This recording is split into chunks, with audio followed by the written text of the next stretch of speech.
Bismillahirrahmanirrahim. Assalamualaikum warahmatullahi wabarakatuh. Saudaraku pemirsa MTA TV dimanapun Anda berada. Puji syukur Alhamdulillah senantiasa kita panjatkan kehadirat ilahi Robbi Allah Subhanahu Wa Taala Tuhan seluruh alam. Alhamdulillahirrahmanirrahim, senang rasanya saya Lukman dapat hadir kembali membersamai Anda dalam program SAR di sore hari ini. Dan tentu sudah hadir di tengah-tengah kita, di samping saya narasumber pada kesempatan sore hari ini.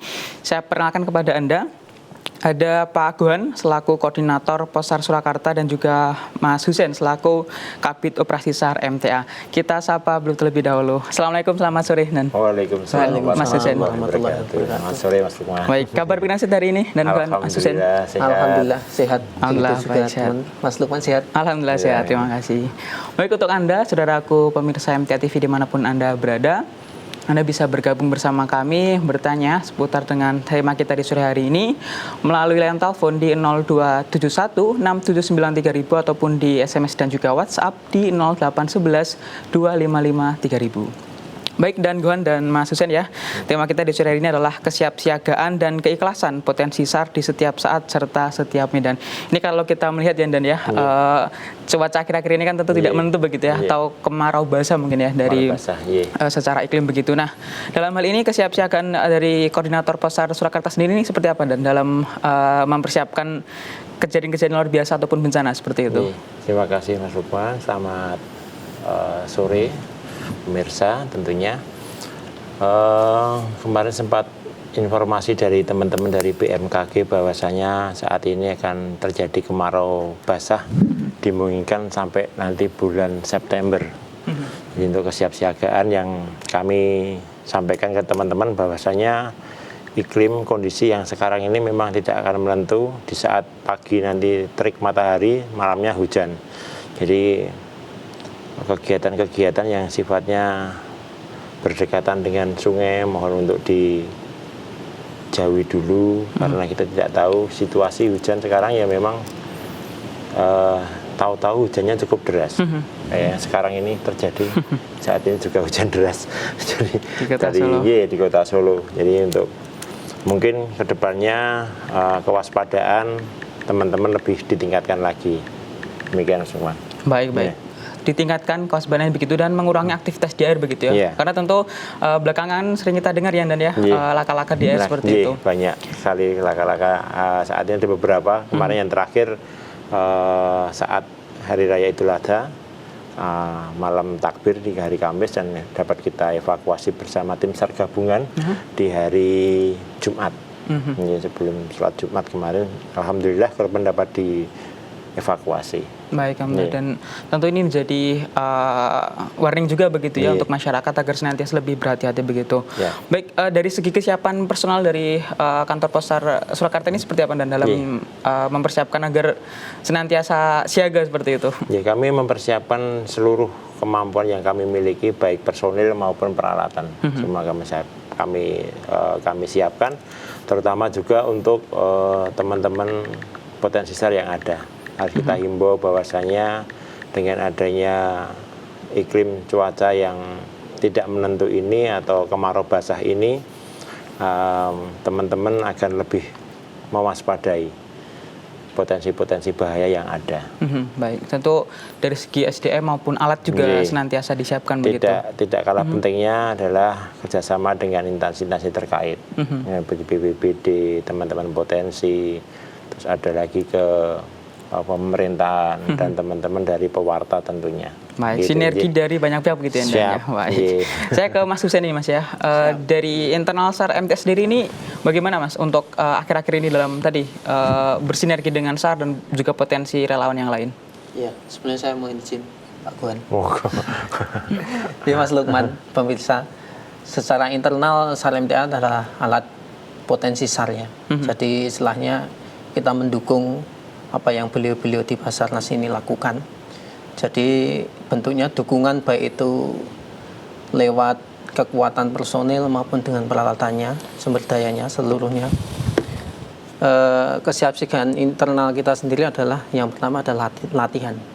Sebelumnya, tapi itu sudah dilakukan jauh-jauh hari sebelum ada kebencanaan ini. Dan saat ini kan kebencanaan lagi istilahnya naik daun ya. Lagi Sering terjadi tinggi-tingginya begitu. ya, lagi tinggi-tingginya intensitasnya. Tentu kesiapsiagaan adalah teman-teman yang berada di lokasi-lokasi yang istilahnya rawan kebencanaan. Di peta mitigasi bencana ada daerah mana saja yang rawan, itu otomatis menjadi aware bagi kita.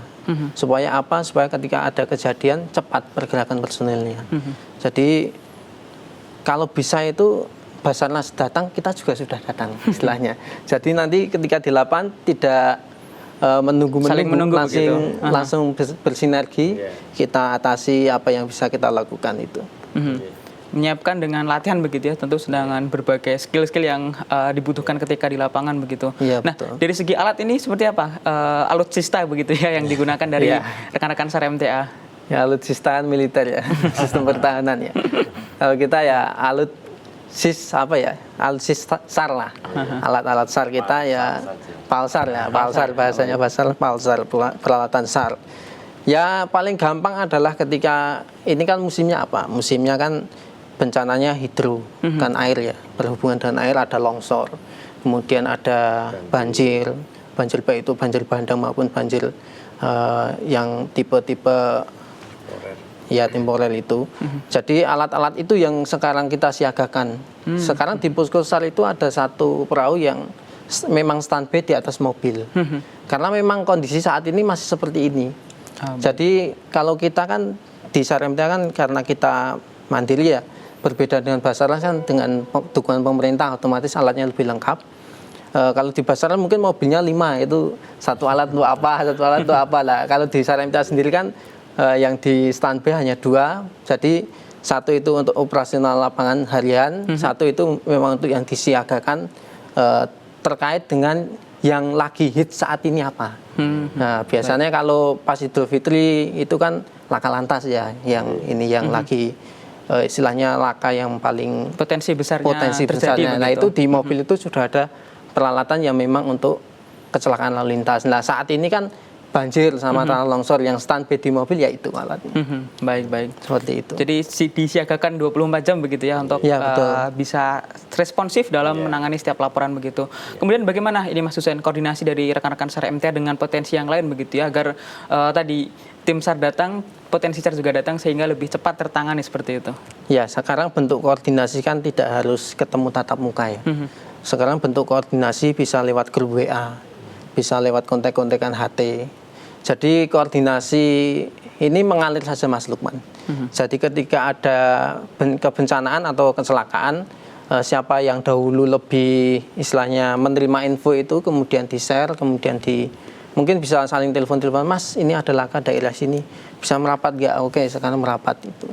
Lebih koordinasi, lebih istilahnya mengalir saja. Begitu juga dengan dari teman-teman di Basarnas, kita kemana-mana istilahnya tetap koordinasi, tetap izin lah istilahnya sama pemangku kepentingan yang di pemerintahan. Baik, tentu kolaborasi dan juga sinergi tadi ya dari banyak aspek, dari banyak elemen begitu. Saya ke Pak Gwen lagi ya, Indian ya, terkait dengan tadi wilayah-wilayah yang saat ini berpotensi besar begitu. Nah ini mungkin jika di Seloraya atau sebenarnya kalau kita melihat cakupan dari wilayah yang menjadi tanggung jawab Basarnas Polres Surakarta ini di mana saja ini, Indian? Untuk wilayah kerja kami meliputi 1 kota 6 kabupaten. Surakarta sendiri, Sukoharjo, Klaten, Boyolali, Sragen, Karanganyar, dan Wonogiri. Baik. Ini 1 kota 6 kabupaten wilayah kerja, dan di 1 kota 6 kabupaten tersebut ada kurang lebih 300 potensi SAR yang ada. 300 potensi? Iya, 300 potensi, termasuk di dalamnya ada MTA. Sedangkan di MTA itu hampir di setiap kecamatan ada. Jadi semakin banyak sebenarnya. Jadi kami juga berterima kasih sebenarnya ke teman-teman potensi, bahwasanya dengan pelatihan yang ada, teman-teman itu akan lebih cepat merespon terjadinya musibah. Jadi sebelum kami menuju ke lokasi, teman-teman yang sudah di lokasi dulu, asesmen dulu, dia mengirimkan titik koordinat, mengirimkan peralatan-peralatan yang kira-kira nanti dibutuhkan, disampaikan lokasi dan data-data awal sebagai data dukung kami untuk membuat laporan ke ke pusat seperti itu. Baik, baik. Nggih. Jadi ya siapa yang lebih awal datang kemudian laporan begitu Iya, ya untuk ada dipersiapkan. asesmen dulu. Jadi Assessment dulu. biar tidak salah penanganan nanti. Kebetulan baik. nanti musibahnya banjir, laporannya salah, yang datang nanti malah peralatan gunungan tidak sesuai. Baik, baik.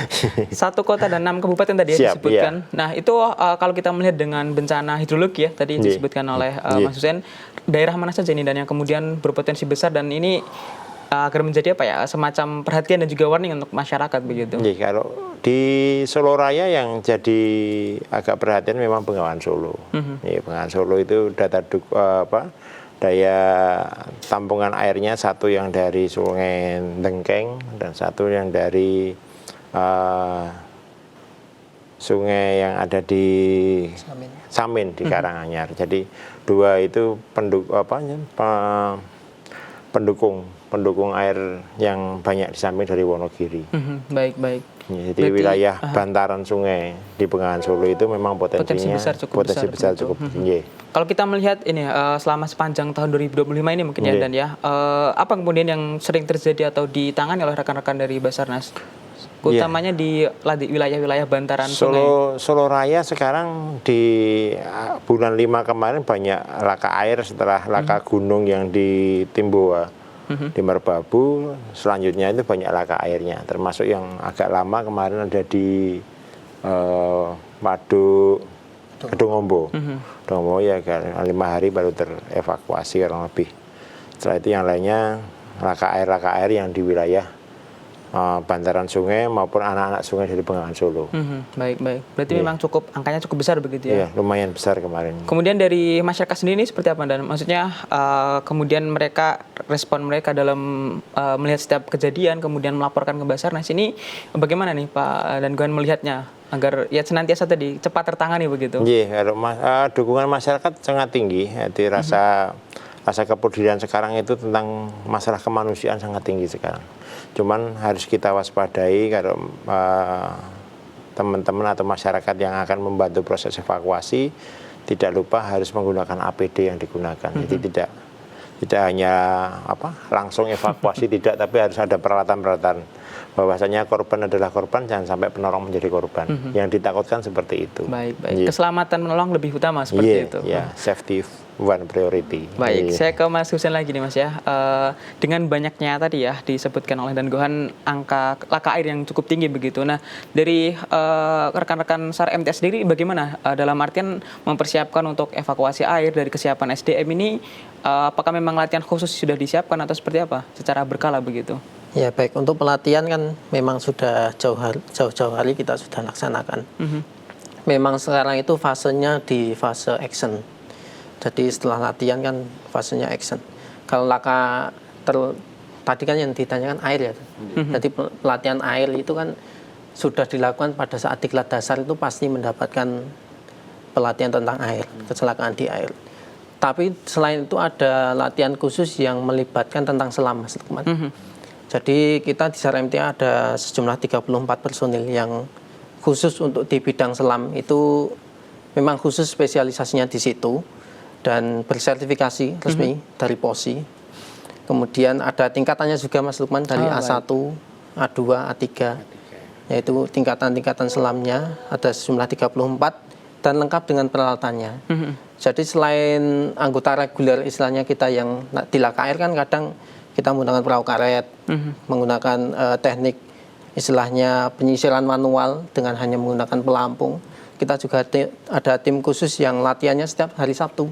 Itu rutinan setiap hari Sabtu. Latihan ringan itu setiap hari Sabtu. Kemudian temporer nanti sekitar 3 atau 4 bulan sekali itu latihan besar. Melibatkan istilahnya itu kita terjun ke waduk dengan zero visibility atau dengan istilahnya gampangnya apa ya, penyelaman dalam keadaan gelap. Karena memang di medan tugas kadang kita menemui lokasi yang memang kita nggak bisa melihat apapun di kedalaman itu, hanya bisa meraba-raba, dan itu kan perlu latihan. Tidak boleh memilih tempat musibah. Betul. Karena tidak tahu tadi ya kondisinya seperti apa di lapangan, apa yang kemudian akan dihadapi seperti itu. Dan di SRMT sudah siap begitu ya dari segi SDM maupun pelatihan-pelatihannya seperti itu. Baik-baik. Karena latihannya sudah lama memang. Teman-teman itu sinergitas kita Di teman-teman MTA memang banyak kita sebenarnya dari Basarnas juga saling belajar bersama. Kita belajar bersama apa yang kita miliki, mari kita sama-sama untuk tujuannya sama, membantu, membantu untuk kemanusiaan. Baik. Terima kasih dan Gon, Mas Husein, kita lanjutkan di segmen kedua nanti ya. Kita akan lebih banyak bicara bagaimana masyarakat ini dapat membantu ataupun meningkatkan begitu ya kewaspadaan sehingga tadi semakin minim yang terjadi korbannya. Baik, pemirsa MTA TV dan dimanapun Anda berada, kita akan kembali setelah jeda pariwara berikut ini. Tetap bersama kami di SAR MTA TV. Bangkitkanlah dirimu untuk nusa dan bangsa. Baik, terima kasih untuk Anda, saudaraku pemirsa MTA TV yang masih setia bergabung bersama kami. Masih dalam program SAR dengan dua narasumber kita, ada dan Johan selaku Koordinator Basarnas Polstar Surakarta dan juga Mas Husein selaku Kopsar dari SAR MTA. Saya ke dan Johan lagi nih ya, terkait dengan bencana. Jadi kita sudah ngobrol banyak begitu ya, terkait dengan kesiapsiagaan, kemudian juga kesiapan dari rekan-rekan relawan atau Dunsar begitu. Nah, kalau kita melihat ini sebenarnya apa dan ini peran masyarakat agar bisa membantu begitu ya dalam meminimalisir korban ataupun ya meningkatkan ataupun juga tadi membantu lah tugas-tugas dari Basarnas begitu. Saya sudah ada dari teman-teman dari BPBD saat ini sedang mengupayakan atau ada istilah Distana dan Kencana, Desa Tangguh Bencana, Desa Kecamatan Tangguh Bencana. Jadi banyak dari saat ini sedang kami ada pelatihan di Kecamatan Juwiring, kerjasama antara pemerintah daerah Kabupaten Klaten dengan Badan Penanggulangan Bencana Daerah Kabupaten Klaten dan Basarnas. Nah, dengan adanya pelatihan-pelatihan ini diharapkan masyarakat lebih memahami akan artinya musibah, penanganannya seperti apa, yang benar seperti apa. Minimal bisa menolong dirinya sendiri, keluarga, ataupun orang lain. Itu yang kami harapkan dengan banyaknya pelatihan-pelatihan yang ada, yang diselenggarakan, baik intasinya banyak sebenarnya. Ada dari BPBD, ada dari PMI, ada dari Basarnas. Semua bersinergi untuk bagaimana caranya mengurangi sekecil mungkin untuk terjadinya korban. Seperti itu. Pak edukasi begitu ya? Ya, memberikan edukasi, memberikan pelatihan. Pelatihan bagaimana cara penanganan musibah kalau seandainya ada longsor seperti apa, patah tulang seperti apa, terus balut bidenya seperti apa, penanganan untuk RJP, restorasi jantung parunya seperti apa. Kami berikan pelatihan-pelatihan. Baik. Nah, kalau dari khusus dari rekan-rekan di Basarnas Polstar Surakarta sendiri apa dan yang kemudian dilakukan untuk edukasi? Atau memang selama ini sinergi bersama dalam artian? Iya, sinergi bersama. Jadi sinergi bersama. Saat ini memang kami melakukan kegiatannya sinergi bersama dengan instansi-instansi terkait. Sementara itu yang kami bisa lakukan. Baik. Dan tadi untuk mencerdaskan masyarakat begitu.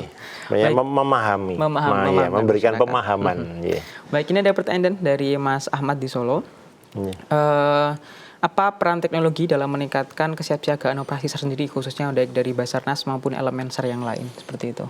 Kalau teknologi yang kami miliki ya, kami menggunakan peralatan-peralatan yang sesuai standar yang ada dari Basarnas. Ada pencarian menggunakan, kalau di air ada aqua ice, ada alat detektor juga ada, untuk gempa di reruntuhan juga ada.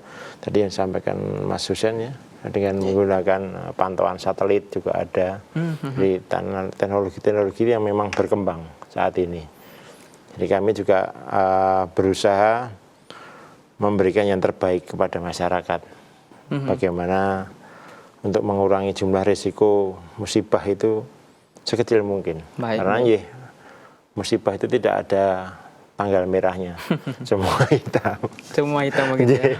Baik, tentu senantiasa di-upgrade untuk inovasi alat maupun semacamnya. Semua teknologi kita update peralatan-peralatannya. Baik peralatan-peralatan selam, peralatan-peralatan untuk perahu karet, semuanya.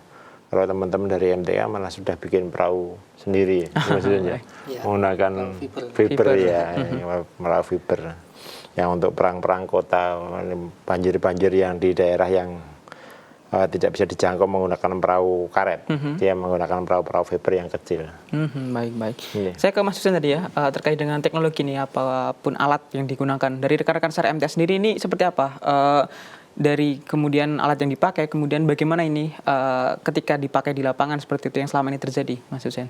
Baik, untuk peralatan selain peralatan standar sesuai dengan kondisi ya, sesuai dengan kecelakaannya apa, kita saat ini SAR MTA tengah mengupgrade diri, Mas. Dari baik itu selain peralatan juga SDM. Baik. Jadi kita berlatih istilahnya mengupgrade secara manusianya. Jadi memahami peralatan-peralatan yang baru. Salah satunya paling gampang ketika tadi sudah singgung Pak Gohan. Ketika ada kebencanaan yang hubungan dengan longsor, kita kan bisa menggunakan drone. Nah, upgrade dari SAR MTA itu berlatih jadi pilot drone-nya itu. Baik. Kemudian membeli alatnya, tapi ini masih wacana ya kalau soal alat drone-nya. Jadi, tapi biasanya kita pinjam di MTA TV kan ada. Saling membantu. Sinergi lagi. Yaitu, kemudian balik lagi ke longsor itu, teknologi yang digunakan kan kita bisa compare, Mas. Jadi citra drone saat ini dengan kondisi longsor, mahkota longsor itu ke arah mana. Terus semisal begitu ya, Mas, ya, semisal ini rumah kena longsor nih. Kan kalau sudah ketutup longsor nggak tahu ini rumahnya di mana, posisi di mana. Nah, caranya kan kita pakai citra satelit. Dari Maps lah, dari Maps. Oh, sebelum longsor itu di koordinat mana sih istilahnya rumahnya? Oh, di koordinat sekian. Oke, kita menggunakan GPS, kita menuju ke koordinat itu. Jadi nanti bisa tahu nih, oh titik longsornya itu rumahnya di sini. Kemungkinan korban ketika dikombin dengan saksi, oh Pak saya lihat itu orangnya waktu itu belum keluar rumah, berarti masih dalam rumah nih. Berarti tinggal aja kita jalan ke rumah, kita cari di kita lokasinya, mungkin lokasinya, titik koordinatnya. Itu kan jadi kalau kita balik ke akademik itu kan ada SWOT ya, strength, weakness, opportunity sama threat. Itu kan analisis ya. Strength itu kan kekuatan, weakness kelemahan, kekuatan dalam operasi SAR, kelemahannya apa itu kan bisa dianalisis. Nah, salah satunya opportunity kan, kemungkinan peluang. Nah, itu kan bisa kita masukkan tuh di dalam segmen itu. Peluangnya berada di titik ini berarti sudah 90%. Dengan bantuan itu tadi, dengan juga didukung oleh saksi hidupnya bisa diwawancarai. Itu kan jadi istilahnya meningkatkan peluang keberhasilan suatu operasi. Mengefektifkan kerja-kerja pencarian begitu ya tentunya. Betul. Meringankan dan efektif. Mengefektifkan juga proses pencarian. Baik.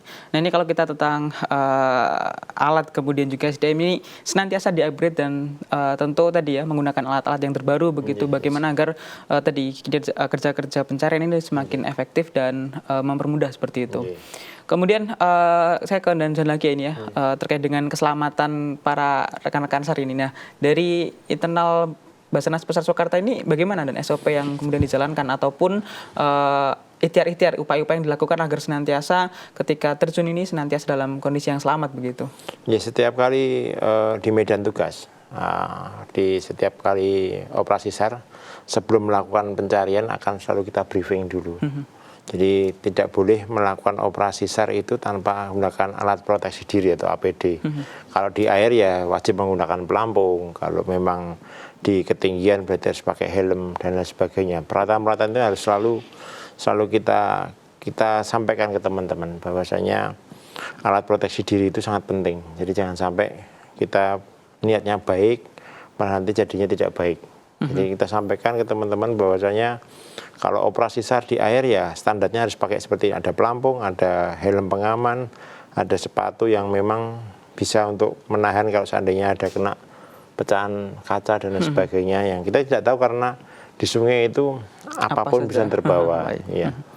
Jadi memang begitu. Senantiasa dilaksanakan SOP begitu ya, dan briefing disampaikan. Iya, sebelum setiap kali operasi pembagian seru karena nanti di setiap kali operasi SAR akan kayak contohnya operasi SAR di air. Siapa nanti yang melakukan pencarian lewat penyusuran lewat darat, ada yang menggunakan body rafting atau pencarian menggunakan alat bantu manual pelampung. Siapa nanti yang melakukan penyelaman, siapa yang nanti melakukan pencarian menggunakan perahu karet. Kita lihat kondisi yang saat ini ada. Oh, kalau sungainya tinggi ya tidak mungkin melakukan menggunakan pencarian menggunakan manual menggunakan pelampung, berarti hanya menggunakan perahu karet. Dimungkinkan bisa nggak diselami, kita lihat arusnya bagaimana. Semua banyak pertimbangan. Tadi ya diobservasi ataupun di assessment terlebih dahulu gitu untuk ada kemudian pertimbangan-pertimbangan. Jadi jangan sampai yang saya sampaikan tadi penolong menjadi korban. Baik. Nah, tadi disampaikan dan ya ada sekitar 300 potensi SAR begitu. Kurang lebih 300 potensi SAR. Di Solo sendiri begitu ya. Di Solo Raya ya. Dengan jumlah yang seperti itu, dengan kemampuan masing-masing ini bagaimana dan Johan kalau melihatnya begitu ya dengan wilayah lain ataupun potensi di kebencanaan sendirilah di Kota Solo sendiri dengan jumlah saya rasa cukup fantastis begitu. Iya, karena begini, jumlah teman-teman yang di potensi SAR itu banyak, tapi yang memang kami belum membagi-bagi. Kalau istilah teman-teman dibagi ada beberapa klaster. Karena yang tahu kan ada teman-teman yang bergerak di bidang kebencanaan, ada yang di lingkungan hidup, ada yang di sungai, ada yang di SAR, itu masih jadi satu. Jadi belum terbagi. Nah, ini yang SAR itu sebenarnya ada berapa potensi, itu yang belum sempat kami data ke teman-teman yang lain. Jadi sekarang kalau sudah ada operasi ya mereka datang dengan baju rescue, berarti ya itu siap melakukan operasi. Ya, sedangkan kita tidak tahu bahwa teman-teman ini memiliki kemampuan. Jadi saat ini memang sedang kita bagi, bahwasanya dipetakan begitu ya. Dipetakan kalau memang keahliannya di bidang komunikasi ya hanya di komunikasi saja. Bagaimana membuat komunikasi dari posko sampai titik yang nanti akan kita cari, sampai titik A umpamanya. Komunikasi harus bisa berjalan. Jadi teman-teman komunikasi tidak harus semuanya jadi penolong. Memberi ujung tombak operasi adalah komunikasi. Jadi jangan sampai tidak terjun di satu bidang semua begitu. Penolong kami tidak kelihatan dalam pencarian. Kemampuan saya memasak ke dapur umum. Ya, jadi sudah ada pembagian sendiri-sendiri. Begitu. Dan ke depan tentu akan semakin ditata begitu ya. Insya Allah nanti ke depannya. Oke, baik. Tentu senantiasa perbaikan yang kemudian akan perbaikan. Karena ini kan musibahnya semakin kompleks. Semakin kompleks musibahnya, ya teman-teman semakin canggih peralatan-peralatannya, semakin kemampuannya juga semakin meningkat. Ya kami juga sama-sama kita berlatih untuk sama-sama bisa meningkatkan kemampuan untuk membantu sesama. Baik. Tentu kerja bersama begitu ya. Iya, kerjasama. Iya. Saya ke Mas Husein ini ya terkait dengan aktivitas dari rekan-rekan SAR MTA begitu. Ini kalau kita melihatkan SAR MTA bergerak dengan basis kerelawanan begitu, artinya tidak dibayar dalam artian memang karena potensi SAR dan juga bergerak atas nama yayasan begitu. Nah, dari internal SAR MTA sendiri nih, Mas Husein, bagaimana cara meningkatkan motivasi kepada anggotanya begitu untuk senantiasa sigap, waspada dan bisa bergerak? Ini kalau tema kita di hari ini adalah keikhlasan begitu. Ini pertanyaan ya gampang-gampang mudah ya. Baik. Tapi sebelum saya menjawab ini, izinkan saya menyambung Pak Guan sebentar. Begitu juga tadi sampaikan bahwa klaster itu sudah mulai dipisah-pisah sesuai dengan kemampuannya. Termasuk kita di MTA juga sudah ada. Sekarang kita kenalkan ada elemen yang namanya sekarang itu DRC. Ya, MTA DRC, MTA Disaster Relief Center. Jadi itu istilahnya, kalau kita kan SAR MTA fokus di ngesarnya ya, di rescue-nya. Nah di DRC itu dia lebih luas, karena itu kerelawanan. Jadi mulai dapur umum, huntara, kemudian sanitasi, dan lain-lain. Itu nanti mungkin suatu ketika bisa diundang ke sini. Baik. Kepalanya DRC itu bisa ke sini biar lebih kita kenalkan ke masyarakat bahwa di MTA itu bukan hanya ada SAR, ada juga elemen lain yang bergerak di bidang kebencanaan, tapi dengan klaster yang lain. Nanti mungkin dia menginduknya ke BNPB ya, ke BPBD, tidak ke Basarnas. Hanya untuk stand rescue-nya saja. Kita itu tadi pra saja. Jadi DRC ini pra dan juga pasca begitu. Betul. Nah itu untuk menyambung saja untuk jawaban tentang keikhlasan ya. Ini gampang-gampang susah karena keikhlasan ini kan dari pribadinya masing-masing. Ya. Tapi saya punya salah satu mungkin pemikiran bahwa keikhlasan itu harus didukung oleh keikhlasan yang lain. Semisal begini, mungkin anggota SAR MTA ini udah istilahnya dia militan, dia mau berangkat nih, hatinya pengen berangkat, tapi keluarga di rumah gondeli, tidak ikhlas. Itu juga menjadi penghalang Mas Lukman. Semisal nih, memang susah Pak. Ini semisal ya jam 1 malam lah. Jam 1 malam ada panggilan tugas lagi, anak-anaknya ngomong nurone, anaknya morotua sama anaknya sendiri itu kan otomatis kan itu waktu-waktu me time sama keluarga ya jam 1 malam. Dan itu istri pasti berat untuk ditinggalkan. Apalagi kalau di SARMTA kan kerelawanan. Jadi dia kondisi saat itu kan di rumah Mas. Beda kalau dengan rekan Basarnas kan kondisi saat itu sedang di kantor begitu. Ya, saya telepon nih semisal, Mas Nurdin, posisi di mana ya? Di rumah. Jam 1 malam. Bisa berangkat nggak? Mas Nurdin mungkin oke, saya siap berangkat nih dengan jiwa menggebu-gebu. Tapi alhamdulillah kalau saya contoh ke Mas Nurdin ini istrinya alhamdulillah mendukung. Mungkin contoh yang lain, si A itu wah Mas jam ini pena-pena itu lu kok mangkat. Itu kan makanya saya selalu ada istilahnya pemikiran bahwa keikhlasan suatu orang itu harus didukung dengan keikhlasan yang lain, termasuk dari keluarga. Itu sih kalau soal motivasi, kita kan di Yayasan MTA ini kan di bidang dakwah.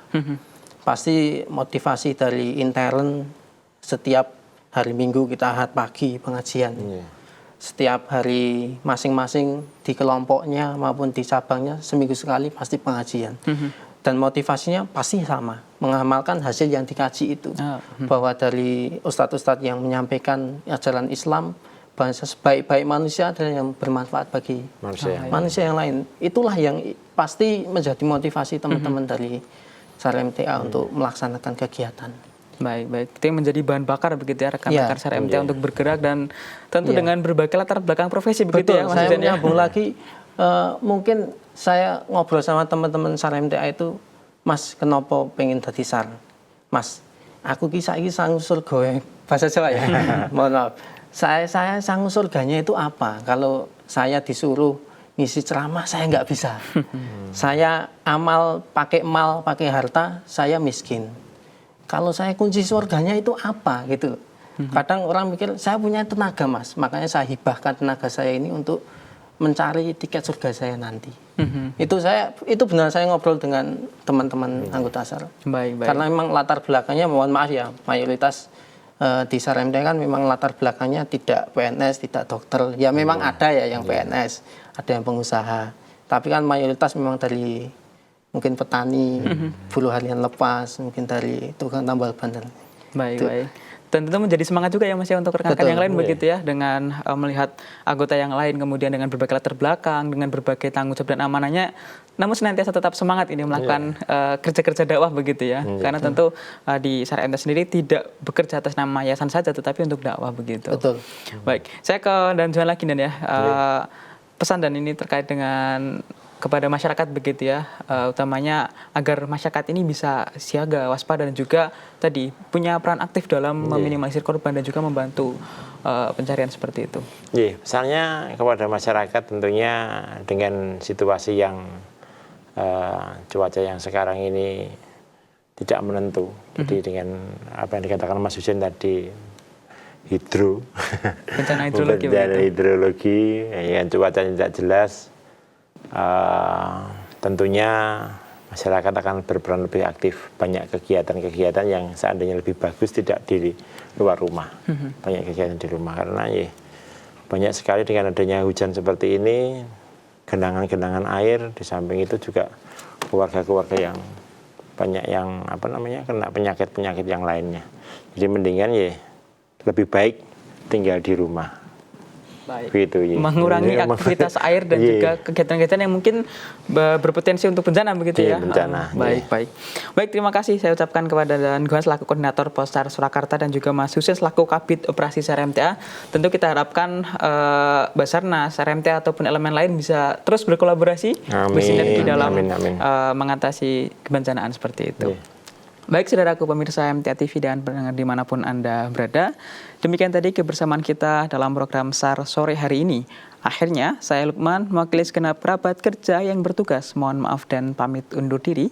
Terima kasih dan Assalamualaikum warahmatullahi wabarakatuh.